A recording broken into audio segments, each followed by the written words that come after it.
एक दफा का जिक्र है।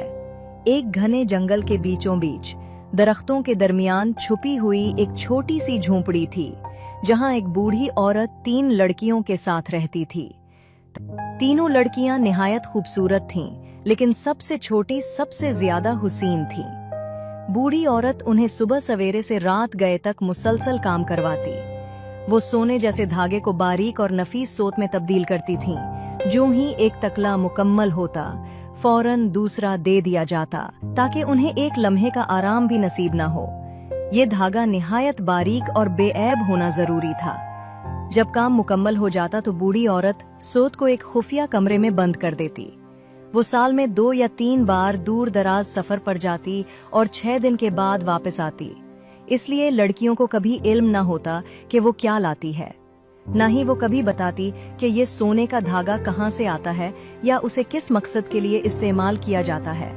जब एक बार फिर बूढ़ी औरत सफर पर जाने लगी तो उसने हर लड़की को 6 दिन का काम दे दिया और हमेशा की तरह सख्ती से तंबीह की, लड़कियों, अपनी नजरें उधर उधर न दौड़ाना और किसी मर्द से हरगिज बात न करना। अगर ऐसा किया तो तुम्हारे सोने जैसे धागे की चमक मांद पड़ जाएगी और तुम पर मुसीबतों के पहाड़ टूट पड़ेंगे। जब बूढ़ी चुड़ैल चली गई तो लड़कियां हंसने लगीं और आपस में कहने लगीं कि भला उनके धागे की चमक कैसे खत्म हो सकती है और वो किसी मर्द से मिलेगी भी कैसे, जबकि वो जंगल के बीच ऐसी तन्हा जगह पर रहती हैं।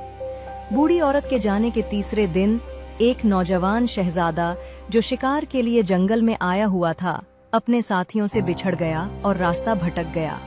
रास्ता ढूंढते ढूंढते वो थक कर एक दरख्त के नीचे लेट गया, अपने घोड़े को चरने के लिए आजाद छोड़ा और खुद नींद की आगोश में चला गया। जब उसकी आंख खुली तो सूरज गुरूब हो चुका था। वो फिर से जंगल से निकलने का रास्ता तलाश करने लगा।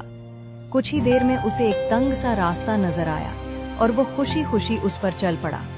यही रास्ता उसे इस झोंपड़ी तक ले आया जहां तीनों लड़कियां रहती थीं। लड़कियां झोंपड़ी के दरवाजे पर बैठी ठंडी हवा से लुत्फ अंदोज हो रही थीं कि अचानक शहजादे को आते देखा तो चूक गईं। शहजादे ने नहायत शाइस्तगी से उन्हें सलाम किया और बताया कि वो रास्ता भटक गया है और बहुत भूखा और थका हुआ है। बड़ी बहनों को फौरन बूढ़ी औरत की तंबीह याद आ गई और उन्होंने छोटी बहन से कहा कि उसे अंदर ना आने दे, मगर सबसे छोटी बहन शहजादे की हालत देखकर रहम में आ गई और उसे अंदर आने दिया। उसने उसे खाना दिया और शहजादे की दिलकश बातों में खोकर वो बूढ़ी औरत की तंबीह भूल गई और घंटों उसके साथ बातें करती रही। उधर शहजादे के साथी उसे हर तरफ तलाश कर रहे थे, लेकिन कामयाब ना हुए।